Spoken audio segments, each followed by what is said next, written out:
संत कबीरदास जी बताते हैं, ऐसी अवस्था में साधक की साधना पूर्णता को प्राप्त हो जाती है और अब संसार में उसके लिए कुछ शेष नहीं बचता। इसको संत कबीर जी एक उदाहरण से बताते हैं। जैसे कुम्हार चाक पर कच्ची मिट्टी से गढ़ा बनाता है और उसे आग में पकाकर ठोस रूप दे देता है। इसके बाद दोबारा उसे चाक पर चढ़ाने की कोई आवश्यकता नहीं है। संत कबीरदास जी का यह दोहा इस प्रकार से है, कबीर हरि रस यों पिया बाकी रही न थाकी, पाका कलश कुम्हार का बहुरी ने चढ़ी चाकी। इस दोहे का शब्दार्थ है, कबीर हरि रस यों पिया बाकी रही न थाकी।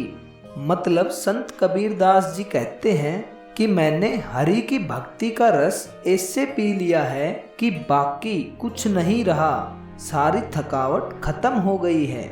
पाका कलश कुम्हार का बहुरी ने चढ़ी चाकी। मतलब जो कुम्हार का आग में पका हुआ घड़ा है वह दोबारा चाकी पर नहीं चढ़ेगा। चाकी वह यंत्र है जो गोल गोल घूमने वाला होता है, जिस पर कुम्हार घड़े को आकार देता है।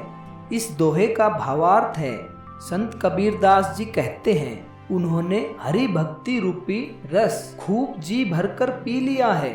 जी भरकर पीने से आशय है कि उन्होंने भक्ति की गहराई को प्राप्त कर लिया है। बाकी रही ने थाकी से दो अर्थ लिए जा सकते हैं। एक तो कि इतना ग्रहण कर लिया है कि कुछ शेष नहीं रहा है, और दूसरे अर्थ में अब कोई थकान, सांसारिक संताप आदि महत्वहीन हो गए हैं। ऐसी अवस्था में साधक की साधना पूर्णता को प्राप्त हो जाती है और अब संसार में उसके लिए कुछ शेष नहीं बचता है।